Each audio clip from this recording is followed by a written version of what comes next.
Alhamdulillah. Alhamdulillahi Rabbil Alameen. Wassalatu wassalamu ala Rasulil Ameen wa ala alihi wa ashabihi ajma'in. Ma ba'd.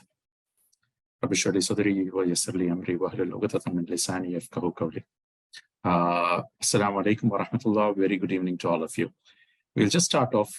We are running 10 minutes late. We've been waiting for the rest of the people to join in. Maybe after Asr. This is going to be a very challenging time for people to come and join. So I'll just start off with a small video and then we'll go into the presentation.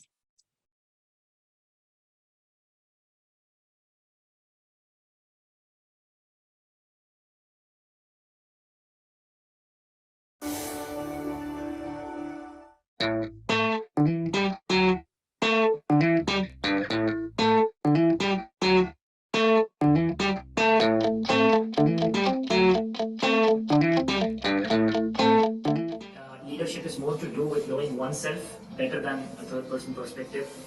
So I'm more equipped now to take up, let's say, more challenging roles and responsibilities. And it goes without saying that Mr. Jamshed is an amazing trainer who is very sensitive to the needs of the class. I see him changing tactics as per the pulse of the class when we are down or as we are active. He uses the energy of the. It was a very insightful and thought-provoking training, which taught me to look at leadership from a different perspective, which is self-awareness. Okay, that was a small clip from one of the classes that we have done in the past. Welcome all of you. Thank you so much for joining on time. I really appreciate those people who have been here even before 4:30. But we are looking forward to more people to join. And some of you are appearing on the YouTube channel. Thank you so much for being there. You already have, if you have the links available, you're most welcome to join the Zoom because we still have room for a couple of people to join. Yeah. Thank you so much. Now, I just want to start off with a statement. I hope all of you are able to see my screen.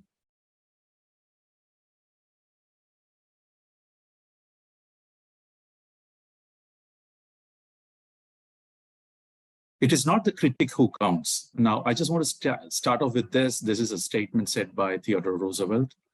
He said that it is not the critic who counts, not the man who points out how the strong man stumbles or where the doer of deeds could have done them better. The credit belongs to the man who is actually in the arena, whose face is marred by dust and sweat and blood, who strives valiantly, who at the best knows, in the end, the triumph of high achievement, and who at the worst, if he fails, at least fails while daring greatly. Okay, as I said, this was said by Roosevelt, but I really want to connect this with each one of you. In our lives, we have two types of critics that come to us. One is our self-criticism, and many times the best of our critic is ourselves. We'll talk about that when I talk about self-love and self-compassion. But having said that, you know what happens many times when we are in vulnerable moments? It is a people from outside who talks to us. And I want to bring this arena concept into your mind as it is visualized here in this picture. You're seeing a lot of people around the arena, and you have different seats in an arena. That's very important, which we will go into detail when we go into our offline workshop. Those who are registering for the workshop, you'll be going into the detail of the arena because there is a lot of connection in terms of where the people sits in the arena and who you are listening to. But I really want to come back and talk about the critics who always tells us. It can be our inner voices telling us, or it can be people above us or below us. It can be our wife, our spouse, our children, you know, our relatives, the people around us who always gives you the criticism. And when these critics come to you, you need to understand it is not the critic who counts. But who counts? It is each one of you, not the man who points out how the strong man stumbles. And here the reference of strong man is to each one of you. Or where the doer of deeds could have done them better. I'm sure each one of you have heard in your life that, you know what, Jamshed, this is not the right way to do it. Probably you could have done it this way or that way, or what you did is absolutely wrong. And you have all these comments coming into you. Of course, you need to listen to them, but it is very important to see who you are listening to and when you're listening to them. And Theodore continues to say that the credit belongs to the man who is actually in the arena. The moments of vulnerability, the moments of shame, the moments of stress, the moments when we go through the hardships of our life on a day in, day out basis. It may be something you just went through today. It is something that probably you must have gone through in the last week, or maybe something that you're going through. The credit belongs to you who is actually in the arena, whose face is marked by dust and sweat and blood, going through that hard moments, the challenging moments of our life, who strives valiantly, who at the best knows in the end the triumph of a high achievement. That is in case you have achievement. And who at the worst, if he fails, at least fails while daring greatly. This is such an inspiring statement, which I think as a daring leader or a leader who's aspiring to be a daring leader need to always ingrain into their hearts. The entire program, Dare to Lead, is based on data. You have two types of program. One comes from perceptions and opinions and learnings and knowledge that comes from the books and readings. Now, this program, Dare to Lead, is completely dependent on interview data that is collected over 20 years of life, interviews with 150 global C-level leaders, and 400,000 pieces of data. So here, the major part of the learning is coming from the data that talks to us about how vulnerability has been managed, or stressful moments, hard conversations have been managed in different organizations across the world. A question to each one of us. Now, this is an activity time that we actually practice in depth. We give enough time, but at least to make this session more interactive, I would love to listen to you. You can use the chat room and tell me, after thinking through it, take a minute to think through it, to this question, who is a leader? Think through it, and in very brief words, if you can just let me know, either in the chat room or through a raise of hand, so that I can ask the top 3 people who's raising hand to talk to the rest of them. Who is a leader, according to you? There is no right and wrong. There is no right definition or wrong definition at this point in time while you're looking at it. But I really want you to be a daring leader. Come up, and this is going to be a vulnerable moment for you probably, or maybe you're already an expert on this. So my question to each one of you is, who is a leader? Think about it, and please use the chat room, or you may come and raise your hand so that I can ask you to unmute and speak. You can use the reaction button and raise your hand so that you can have the opportunity to speak to the rest of them.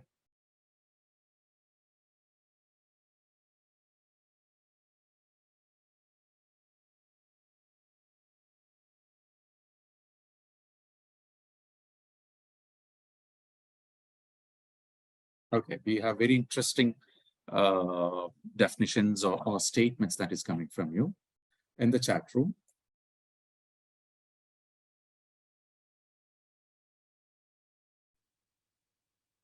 Harun has mentioned a leader is who has a vision and inspire others to act. NT has mentioned, I'm using the names that you're given. In case you want to correct your names, please use edit button and correct your names. Leader is one who sets the bar high, leads by example. One who guides a group of people and takes them forward with him. That was mentioned by Ghazala. NT mentioned leader is one who sets the bar high, leads by example, and dares to take the path less traveled. Musa says who leads. Majid Shamun has mentioned a good listener and walk the talk. Munir Abdullah says those who take the responsibility and accountability of the team and lead to achieve the goals. Great. Raise Usman has raised the hand so that you can come and speak. I would love you to use the reaction button, and raise, you can actually unmute and give your statement about who is a leader.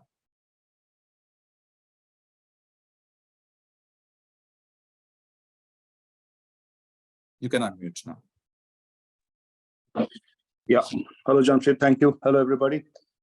In my perspective, I think the leader is one who inspires his team to believe in themselves and is the one who can go through these difficult obstacles, difficult hurdles, along with his team, hold them by hand, and take them across the hurdles, and support them, then believe in themselves, and get them to run on by their own at a later stage. But someone who actually holds them by hand and guides them and takes them along through the difficult path, and then get them to move on. I believe that's the inspiration that a leader has to give to his team. Excellent. And so from the definition that Ray has mentioned, a leader not only just inspires, but hold them by their hand and take them to make sure that you reach your goal. From a daring leader perspective, the definition of a daring leader is, I'll just take you to what Dare to Lead talks about as a definition of leader. Anyone who takes responsibility. I want you to just focus on the bold words I've said. The rest of it may not be too much of readability for you, but I really want you to go through the highlighted words. Anyone who takes responsibility for finding the potential in people and processes, and who has the courage to develop that potential. I want to reflect to what Ray said. We have leaders who really take them forward, but even from the perspective of taking them forward or not, I think the first step for a daring leader is to take responsibility. Once you take responsibility, what are you taking responsibility for is finding the potential. You may have a staff member, or you may have a process which is still very weak, or it's not at its best, it's not optimized. But you need to take the responsibility to finding the potential in people and process. And the next one is very important from a daring leader point of view, is having the courage to develop that potential. How can you do that? It's to put it in a different way, taking the courage in our life is a Herculean task for many of us. Seeing people around, working with leaders, working with organizations and leaders at different levels, it need not be necessarily at the board level or management level, even somebody who's a security guy, or even a clerk, or a cleaner, the leadership in them, and we taking the courage to develop that potential needs a lot of work to do. Where do we start that? Just to substantiate on the definition, as a leader, what we need is, we need leaders who are committed to courageous, wholehearted leadership, and who are self-aware enough to lead from their hearts, rather than unevolved leaders who lead from hurt and fear. I want you to sing this statement into you. You need to be committed to courageous, wholehearted leadership. What is wholehearted leadership? What is courageous leadership? And who are self-aware enough to lead from their heart. Again, this is a very bold statement, because self-awareness is something that we are missing in these days and times. How many of us are self-aware? How many of us are mindful? Even, many of you who have joined are from the same community that I represent, as Muslim community. We go to a prayer and we stand in the prayer, and even while standing in the prayer, our minds are traveling and going to places where it should not be. So self-awareness, I just want to bring to the, scratching the surface in terms of self-awareness. And if you have seen the promo video we just played, you can see that it has created self-awareness in leaders who attended the program. I'll be going into the self-awareness part. Now, who are self-aware enough to lead from their hearts. Are you leading from your hearts, or are you leading from your minds, or are you leading from your feelings? These are the three places that you can go to from a wholehearted self.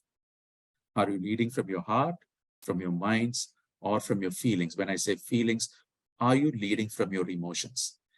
To give a context to that, in any interaction as a leader you are having, if you are emotionally distressed, if you are angry, if you are upset, if you are sad, in our personal or professional life, how do we take decisions?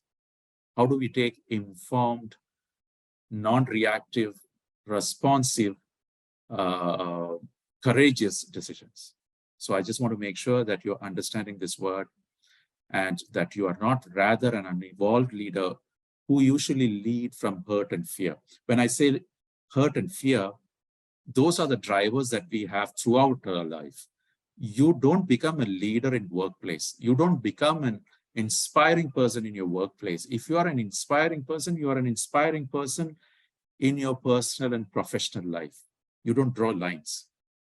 You may have difference of opinion. We can have a conversation on that in case the time permits, but I really want you to put your thought into this. I'm spending a little bit more time on this slide because I want you to sink this statement into you and do a self-reflection. You don't have to do a kind of thinking about other people or your managers. Go to yourself, and as a leader, how are you being self-aware and courageous and wholehearted and taking decisions from your heart rather than from your hurt and fear? There are two types of leader. One is an armored leader. In armored leadership, a leader becomes a being a knower and being right. Such a person, if he is in the helm of affairs as a CEO, as in the board, as a chairman, as a decision maker, or even a manager who's managing a team, we eliminate the psychological safety network, safety within an organization. You don't have a person who's open to listening, who's a listener, who's having even the patience to know and evaluate what his team members are thinking about a judgment or a decision or a point of discussion. That's armored leadership. We will go into details about just to understand what are the difference from an application point of view. But at the same time, as a daring leader, he is being a learner and getting it right. I hope you are understanding the difference between both. Here, in armored leader, he's being a knower. He knows, or he acts as if he knows, and it's always a question about being right. While daring leader is being a learner, even by listening and giving an open heart, a wholehearted self into the challenge or into the vulnerable moments or into the shame or into the tough conversation that you're happening with your team member and getting it right. It's not being right, it's getting it right. Now, assessment for each one of you is to understand, are you a daring leader? I want to walk you through two scenarios of a daring leader and armored leader for you to do a self-reflection. And then we will have some kind of chat in the chat room, use and say where do you stand? Were you able to analyze which side of the spectrum are you in? First, as a daring leader, do you take accountability, or do you, or your team members or your boss? You can look at different people from this perspective. Direct and deflect blame. Is there one of your team members who is directing and deflecting blame to the environment, to a person, to the system, to the process, to the procedure that you follow? Or is he or she taking accountability? Personal life or professional life? I want you to apply wherever you find vulnerability in your life. This is the first question. Second, are you a person who's ready to take risk and learn from failure? Or do you make excuses for failure? The red, of course, denotes an armored leadership, and green represents a daring leader. Third, do you or the people working with you, or as an organization, you allow a culture to stay curious about their own blind spots? Or do you disguise their imperfections and as a result miss out on opportunities to grow? Yourself, your team members, this is a question open to all to think and do introspection. I want you to go deep into you and find out, are you disguising the imperfections of yours and as a result missing out any opportunities to grow? Next, to understand whether are you a daring leader,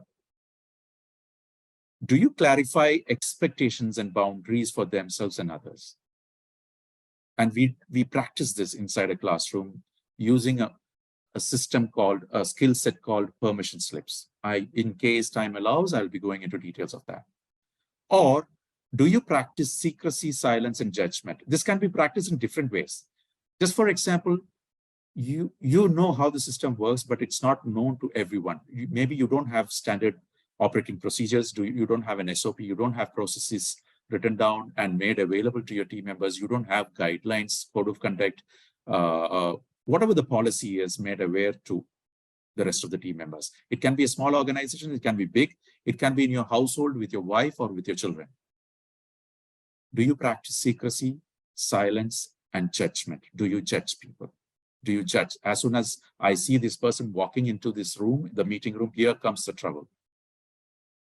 That's an armored leader. Next, as an assessment question, do you support people who show up, speak out, take chances, and innovate? Or do you penalize people who speak out against the status quo? This need not be necessarily something that you're doing with your awareness. This can be the culture of an organization. This can be a culture that you have imbibed from your previous workplace and bringing it to the new workplace, or this can be even the culture in your household. In case your son or your daughter starts speaking up, do you penalize them for what they're doing or saying? I may not be able to come back to the chat room quite often, so in case I missed out, please feel free to unmute and speak about it.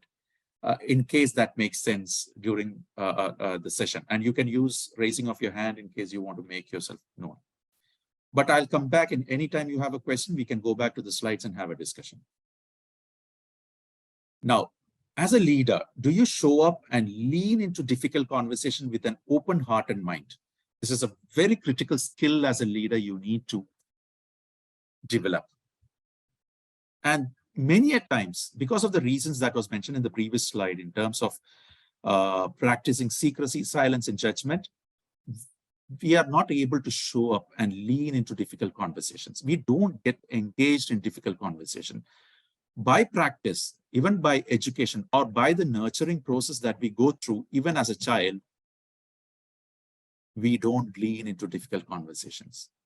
I've seen my dad or my mom, as soon as I go and have a tough conversation, I know how she or he reacts. That's the first grooming that we do to our children. And probably that is the same grooming that we have gone through. You go to school, it may be a bullying instance that has been in your life, in early life, and where you couldn't stand up.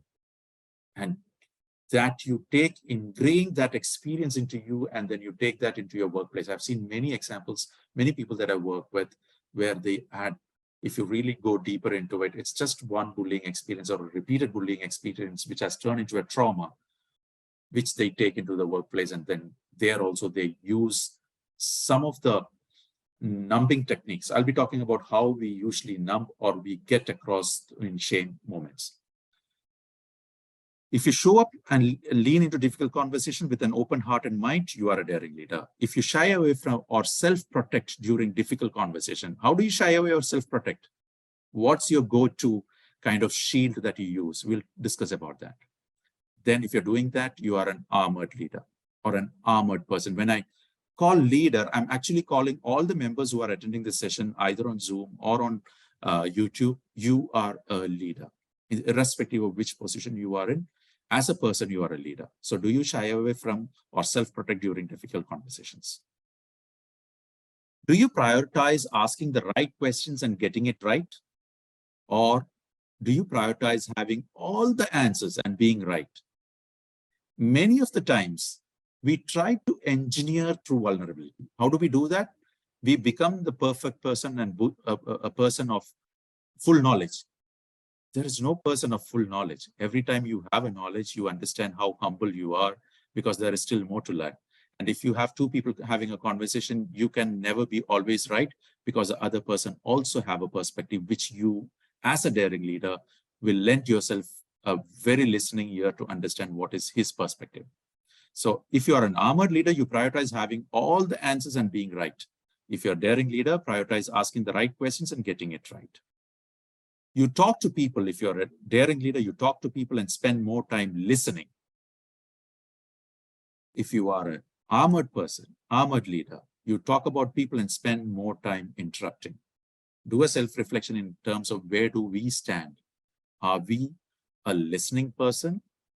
When I say listening, I really want you to understand the listening can be even passive listening, where you may be nodding to the person that you're talking to, but in your mind, you must have traveled 100 miles ahead to find out where this person is going and what your answer should be. So now this is the kind of mindfulness, wholehearted, courageous conversation that you need to have.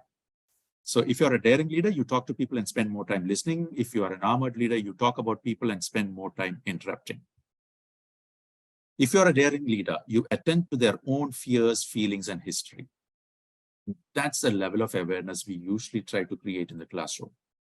If you're an armored leader, you work from frustrations, personal problems, and pain out on others. I hope you're following what I'm saying.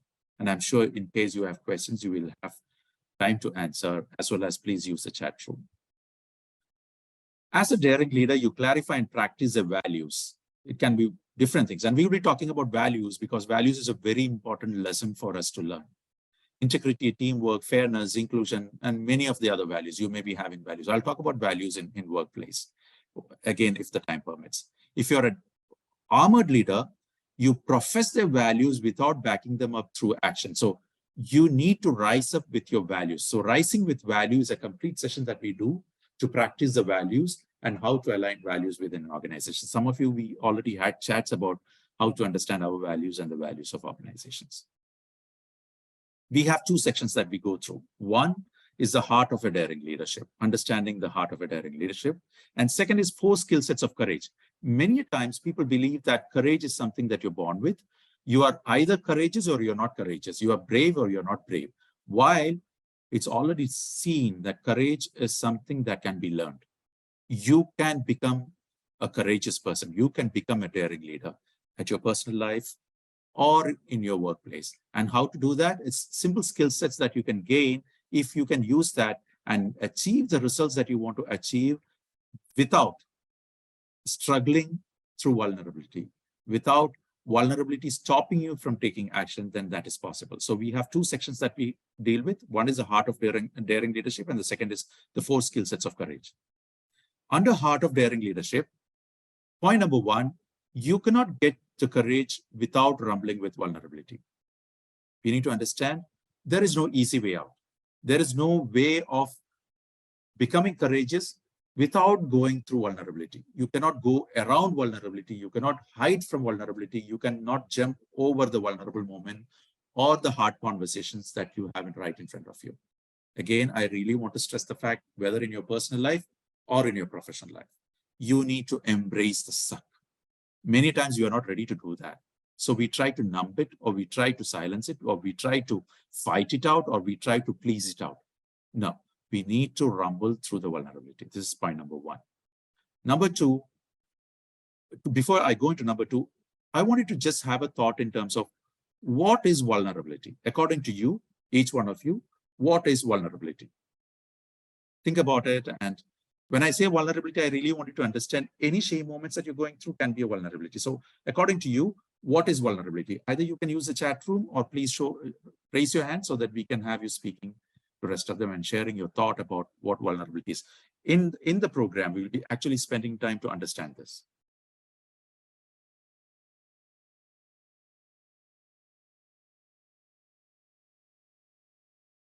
Okay, one is challenges.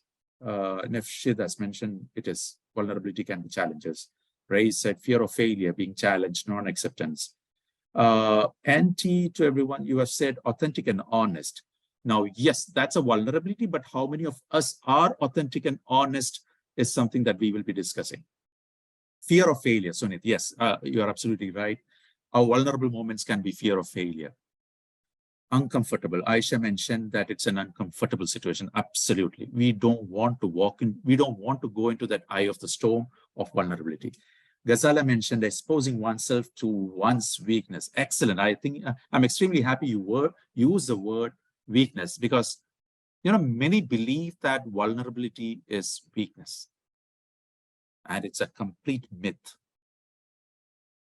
Even that thought of having vulnerability as a weakness itself keeps you away from being the other words used like authenticity or genuinity or even your honesty. You're not honest. because you really want to say something, but you never said that. You just walked away from that. Or you really want to have a conversation, but you completely disrupted the conversation because you were not in your mind of having a conversation. You actually went to the high of your emotion and you couldn't complete that conversation. Harun mentioned fear of getting exposed. Exposing, all these are vulnerability.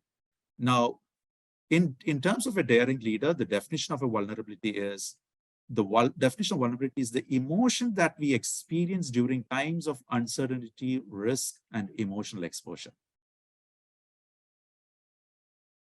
From our mind, you have three processes. You have your emotions, your feelings, you have your behavior, and you have what you think, your mind. So you need to understand vulnerability in terms of whatever you've written, the fear of exposure and all those stuff, what is driving that behavior? Now, not speaking or not going into vulnerability is keeping you away. It's a behavior. But what is driving that behavior is basically coming from the emotion that we experienced. I hope you're able to connect to what I'm saying. Dr. Najee mentioned lack of assertiveness. Now, lack of assertiveness need not be necessarily the reason that you're going through the vulnerable moments. Lack of assertiveness is probably we don't have the skill set to walk through that vulnerable moments. Bear with me for me looking at two screens, so you may not see my eye contact coming to you, is because I'm also looking at the chat on a different screen. So I want you to understand all our vulnerability in our personal life and professional life. It's all driven by emotion. So as a leader, as an individual, your emotional intelligence, you having, even before we go into emotional intelligence, the emotional literacy is very important. And we will be going into deep in terms of understanding an emotion. You know what? You can see anger out, but what is the real emotion that that person is going through is something you need to apply empathy to find out. And I'm using my words very carefully because many a times you don't have the self-awareness, because self-awareness starts off with understanding your own emotion. So if you are emotionally not in a position to have this conversation, then we usually use the word, let us circle back. I'm not in the right frame of mind to have this conversation happen now. Why don't we circle back and do this conversation at 4 o'clock in the evening, tomorrow morning, so that I'm in my fresh mind and you are. We never go to that place, even if it is at home or at your workplace. So a definition of vulnerability, I want it to sink into your heart. The definition of vulnerability is the emotion that we experience during times of uncertainty, risk, and emotional exposure. For reaching the heart of a daring leadership is, second is self-awareness and self-love matter.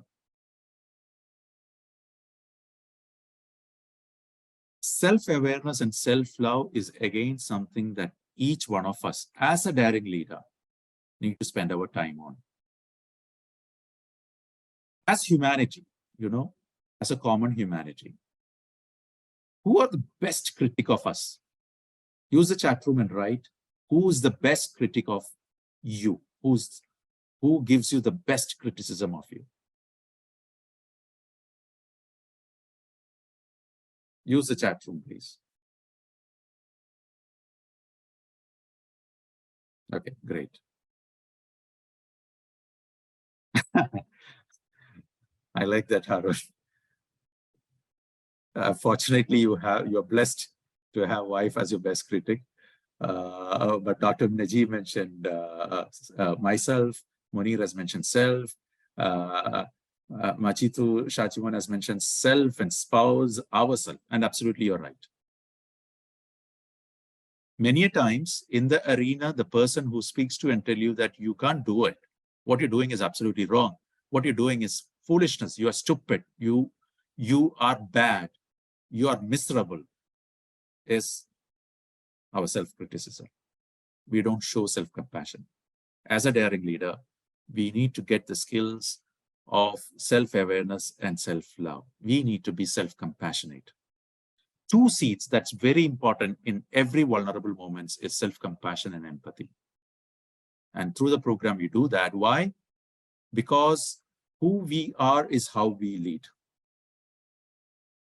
Authenticity is something I was talking to someone and said that they're finding difficulty building a good relationship team, where you can give skill set of good relationship, but if they are not authentic, if you don't have authentic team members, if you don't have genuine, trustworthy, truthful team members, then whatever skill set that you give is very superficial. So as a leader, within us as well as for the rest of them, you need to get self-awareness and self-love. You need to have self-love. That's a place a daring leader need to really work on.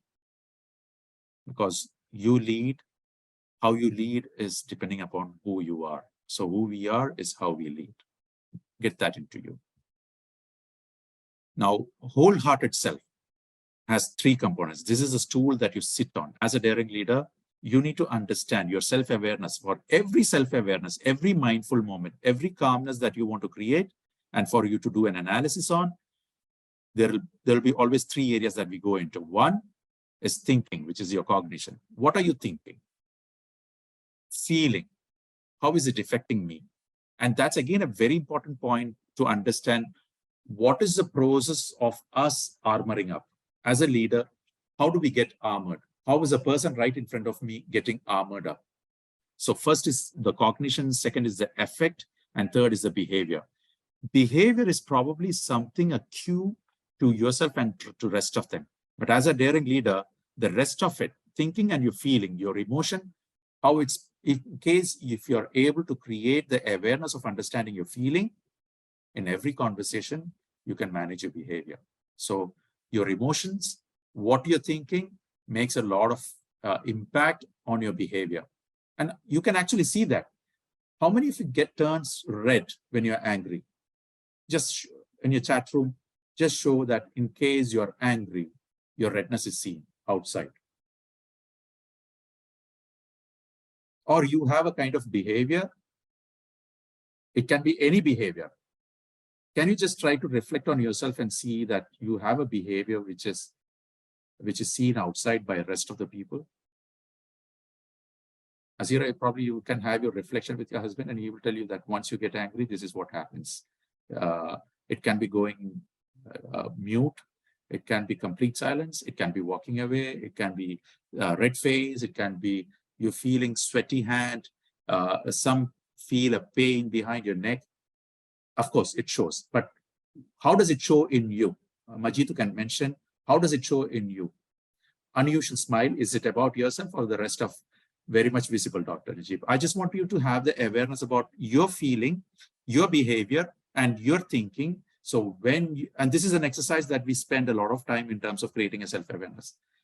Yes, Ray's mentioned sometimes, yes, but I tend to express myself, but holding back on emotions. Now, it is quite obvious many a times you miss the genuinity when you try to express holding back your emotion. And I just want to go, I don't want to go into the emotion part or your thinking, but from a behavior, can you understand your behavior and be bold enough, courageous enough to mention in the chat room that this is probably my behavior when I'm in a vulnerable moment?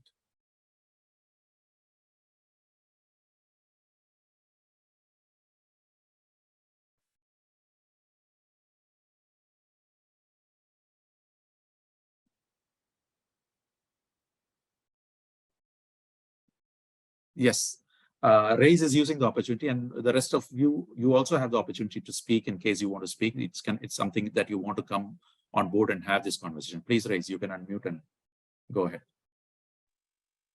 Yes, sometimes when I get angry, like I said, I try to express myself, but I try to hold back my emotions because if you're too emotional at that time, probably you're not able to give the right response. Also, of course, you need to have the emotions, but if you're too driven by the anger that you're facing, you will not be able to express yourself properly. But on the other side, I've also had occasions where I have also bursted out. Yeah, and it could be one of those days where you're not in the things are not going in the best way that you expect to happen. And some of those days, yes, I've also let go, which is after that I've gone and said sorry to my team when that has happened. But I've expressed myself and I've told them sorry that this has happened, shouldn't have happened. But it was just one of those days. Absolutely, and that's again a very daring thing to do. It's a very brave thing to do, to go back and say sorry. But I really want to focus on what is a behavior that I can see, as if I'm speaking to Reyes and Reyes is angry, what do you think the behavior that I can see of yours? I just want to bring that awareness in all the listeners who's in this workshop. Like I said, it could be generally what I try and do is, generally what they would see is that I don't burst out or I don't get totally responsive. I try to digest it. So people can, generally what has happened is people come and then they can talk to me. Because if I get totally angry about something that they come and express, and this is what they expect from me, I don't think they will ever come back to me again. True. If I show that. So generally, I'm of course I've evolved over time. I've been leading my team for a long period of time, and I brought some changes within the organization in terms of trust that they have built up with me. So in that sense, they can come and talk to me and they can express themselves. So I think generally I would say that they would see me listening to them, whatever their situation is or whatever they're trying to express. And for myself, I would not show off too much of emotions. I mean, in terms of getting angry or getting them into a position where they would again put on the armor and not come to me again. Yeah, absolutely.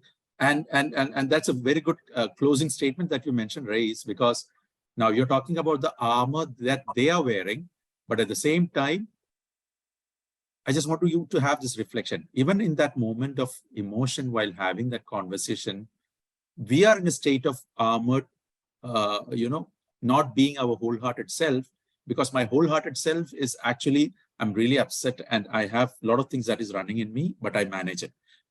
What we do in the program is that we understand the physiology of shame. We go into the physiology of shame and we go into depth of awareness, talking about what is shame for me in terms of when I feel it, when I touch it, when I smell it, when I taste it. I think this is a question that we'll be trying to find answers in our offline classes. But as a daring leader through this program, thanks for sharing your thoughts as well as being brave enough to come and speak to rest of the people who are here about how you would have behaved. Our wholehearted self has three parts: thinking, which is cognition, feeling, affect, and doing behavior. The last part of our leadership, daring leadership, the heart of daring leadership is courage is contagious. As leaders, if you practice courage, you will see that your organization is slowly picking up on courage. People will tend to speak to each other. They become more courageous. So as daring leader at workplace or at home, creating a culture of courage is much easier if you become a daring leader. To scale daring leadership and build courage in teams, cultivate a culture in which brave work, tough conversation, and whole hearts are the expectation and armor is not rewarded. This is how we start off creating a psychological safety at our workplace or at home. So third point is courage is contagious. The second set is now assembling an armor, just for you to understand. Many times, many of our meetings and conversation, probably we may be looking like this. We going and standing and having a conversation, we may be literally looking like this because we have covered up. Our posture, body posture, in the way how we express, we hold, and to something which is missing in this, he's having the sword, he's having the complete armor, the shield is missing. So I want to talk about shame shields for you to understand. The take home for you from this program is again to understand there are three different types of shields that we run to, each one of us. And people talking to you and in a vulnerable moment, in a shame situation, when there is a shame storm, based on the strategies of disconnection developed by Linda Harting, there are three types of shield that we go to. One is moving away, second is moving towards, and third is moving against. What is moving away? You are withdrawing, hiding, silencing ourselves and keep secrets. As soon as the conversation is going and you see that this is not in my favor, this guy is talking something which I'm not aligned to, you can see the person sitting in front of you is going silent. He or she sits silent and notes or even don't say anything or tears rolling down the cheek and just walk away. But you may be continuing a conversation.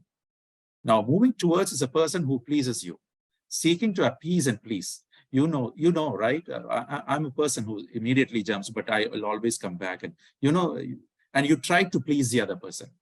Moving against is a person who takes the shield, is a person who trying to gain power over other, being aggressive and using shame to fight shame. So if you are angry, I'm going to be double angry. If you shout, I'm going to double shout.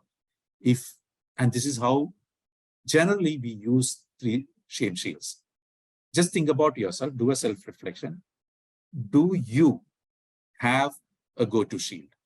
If yes, please be brave enough, become a daring leader and use a chat room and say, which is your go-to shield? Moving away, moving toward, or moving against? I'll give a minute for you to respond. Is there a go-to shield for you? If yes, what is your go-to shield? Are you moving away, moving towards, or moving against? Great. Sunit mentioned it's moving towards. Nafshid, you can write. Dr. Najib is moving away. Nafshid is moving against. And I'm extremely happy. This is very, very daring thing to do, because we usually do this in a classroom where we have built a kind of first step of breaking the ice. Ghazala mentioned it's moving away. And this is your awareness from this session. So the shield that you go to is moving away. You go silent, Ghazala. Nafshid, you can see that you are moving against. So if there is a movement, if it is between you and your manager or your boss or your subordinate, you usually go to moving against. You become more angry. You probably start shouting. Moving towards, you try to please, raise. Hiba mentioned moving away. You go silent. You withdraw, you hide, you silence yourself. And this is how we groom. Over the period of time, we must have used it in our childhood. We must have used it in our school days, college days, but now even as adults, we continue to use the shields. And it can change, by the way. Once it goes to the extreme, sometimes we can see a person who was always going into moving away can suddenly become moving against. But we as actually leaders, Azira mentioned moving away, that is going silent. As daring leaders, you don't want to even take the shield because you want to bring the wholehearted self. And that's exactly what we practice in Dare to Lead program.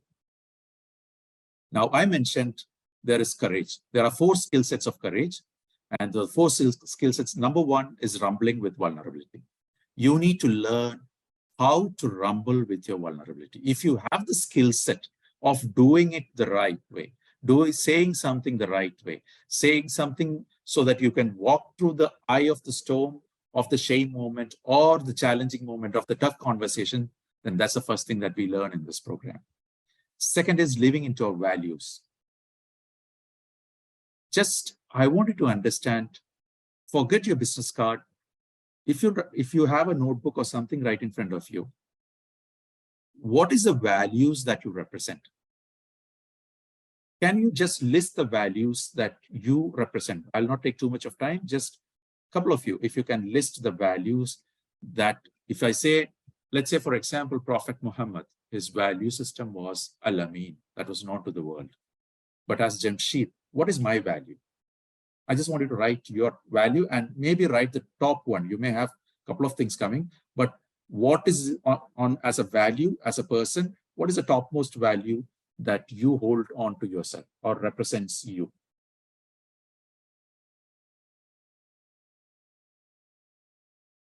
It can be anything. There is no right and wrong. Please go ahead and write, I think this is my value. Harun mentioned help the person in front of you. That's a value that Harun holds on to. Being humble, empathy, kindness, empathy, and gratitude. Empathy, Sunit mentioned. Honest, Ray's mentioned as honest. Honesty is something that you value a lot.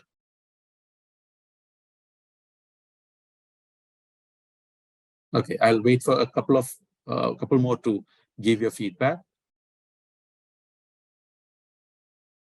I just want you to go through this process so that you can understand. Aisha mentioned being kind and honest, fairness and responsible, Azira, honesty and empathy, Taju has mentioned. Now, I want you to understand this is your value.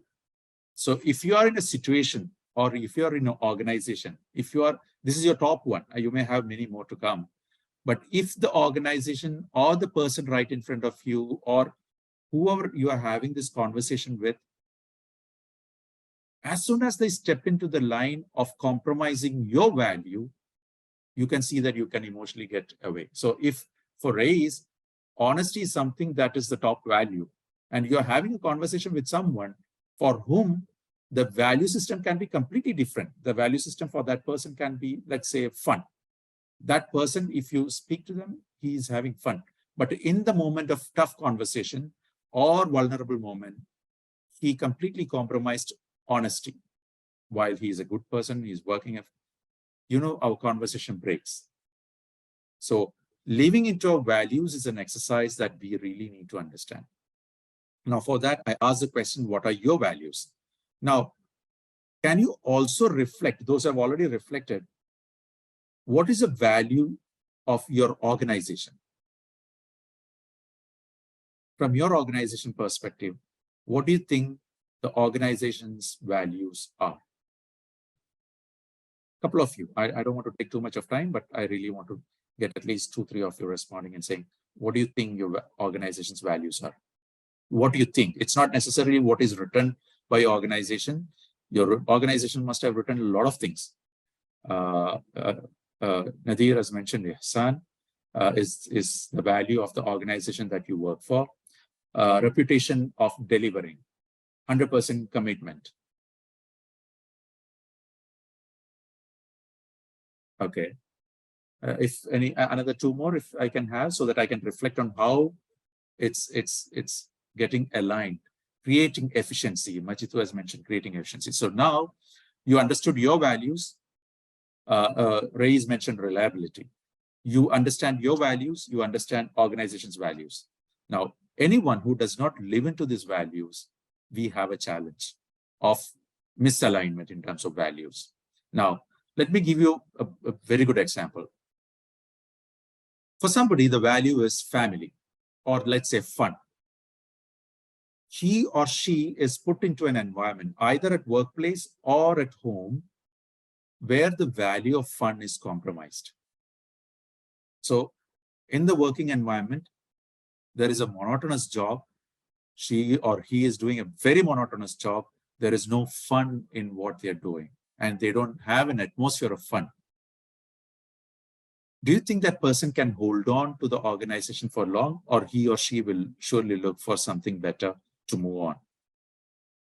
If it's a workplace, I'm sure you agree that he or she is misaligned because her values is not aligned with organization's values. We are a very tough organization.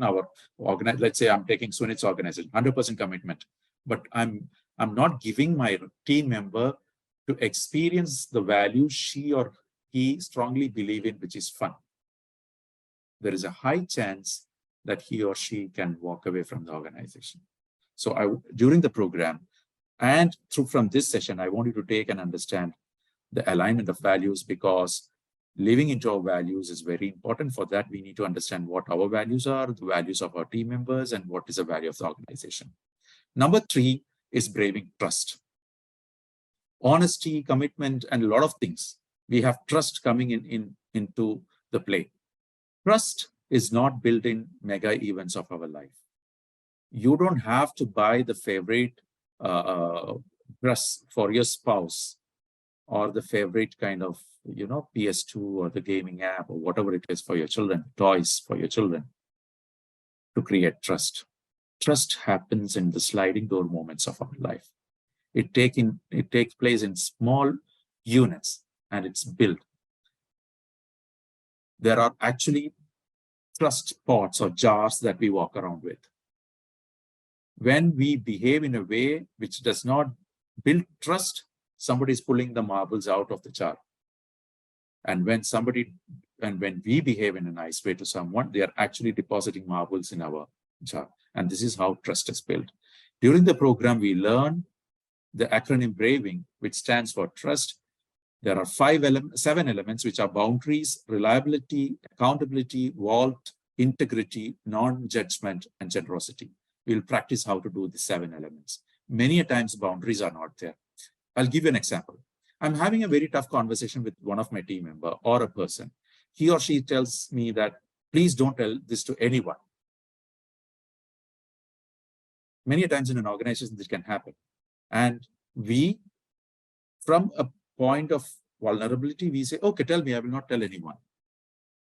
And he or she is telling me, you know what? I'm seriously contemplating suicide. The boundaries that I've put during that conversation is that, okay, you can trust me because you have asked me that I should not be saying this to anyone, and I told you I will not be telling this to anyone. But you have a situation here that the person is speaking to you is saying, I'm contemplating suicide. What will you do? You can use the chat room and tell me, what will you do in such a situation? As an organization, let me not take personal instances. Even personal instances, it will apply, but as an organization, what will you do? Or have you done something wrong? Two people can respond, and then I'll go into the detailing of that.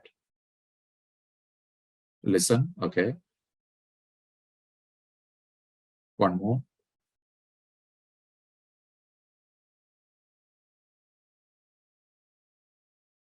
Anyone, it can be right or wrong, don't worry. Understand the person's point of view. Okay, Sunita's mentioned understand the point of view. The quick fix that I want to give you is that in any such conversations, any conversations that we have, while setting boundaries, you need to make sure that you're living up to the boundaries. So an ideal boundary in the instance that I mentioned is that, please go ahead. I'm here to help you. You need to speak to me, and I will make sure that the help comes your way. You're not saying you are not going to speak to anyone. You're not saying that you will be telling the world around, but you're saying, I'm going to help you. That's the best disclaimer you can put in an instance when the confidentiality becomes a criteria of our conversation. I'm just giving you one example. We'll be probably practicing this in detail, but you need to understand, to build trust, you need to understand braving, which is setting boundaries, reliability, accountability, vault, integrity, and non-judgment and generosity. A statement that need to go deep into us is clear is kind, unclear is unkind. Any conversation that you're having, if you're clear, you're kind. If you're unclear, you're unkind. How to understand that? We will go through an exercise to find out whether we are making clear communication to our team members or to the people that we are having conversation with. The last one is learning to rise. Many a times we find very difficult to learn and rise from the fall, from the vulnerability.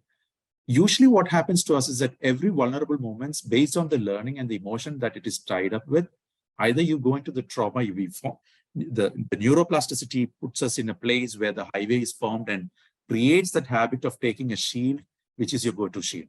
But we need to learn how to rise, and we'll be doing that. Square squad is again one of the skills that we learn how can we build a square squad who can help us in our vulnerable moments. In case you have questions, maybe I can go into detail, but there are usually people that you go to have consultation, and consultation is something that we need to practice.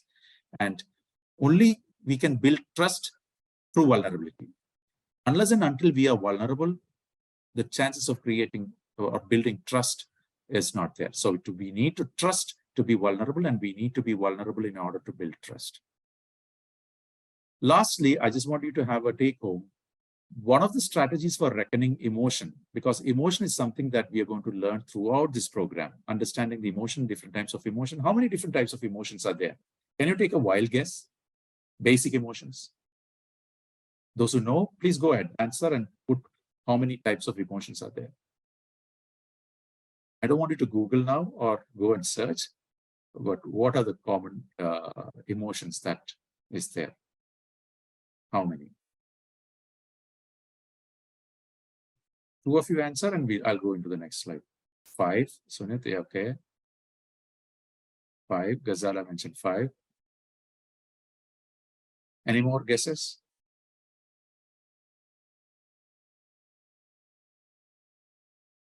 Okay, since 2 have answered, we'll be going into detail about the emotions that we have. There are 6 different types of emotions, but we want to stick to 4 major ones, which is mad, sad, glad, and scared. Are the 4 emotions that we really want to work on to. But in any emotional moment, like what Ray said, you manage your emotion. How do you manage your emotion? Some of the tactics is that take a bathroom walk. That is, if you're in an emotional situation, say that I want to take a bathroom walk and go to the washroom, wash your face. From our belief system point of view, we do drink water. If you're standing, you sit down. If you're sitting, you lie down. In case It's not solving, go take wudu or do an ablution, come back, pray, a lot of steps. But as daring leader, I want you to be with me. And if you take the spectrum and showing you two on the continuum on two sides, one is the Navy SEALs who are in the war front, or people like Wim Hof who are into meditation or into, all of them use a technique called the tactical breathing. How does the tactical breathing look? And you can practice this. Either you can practice this now or practice this anytime that you want to. Is breathe in for a count of 4. That is while breathe in through your nose to a count of 4. So it is 1, 2, 3, and 4. And hold it with your lungs full of breath.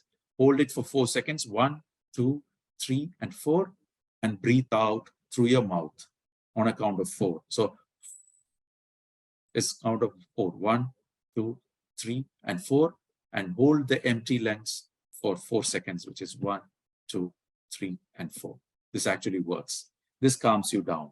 This makes sure that oxygen reaches to the places that it needs to reach, and you're calming down, and you become more, more of a daring leader.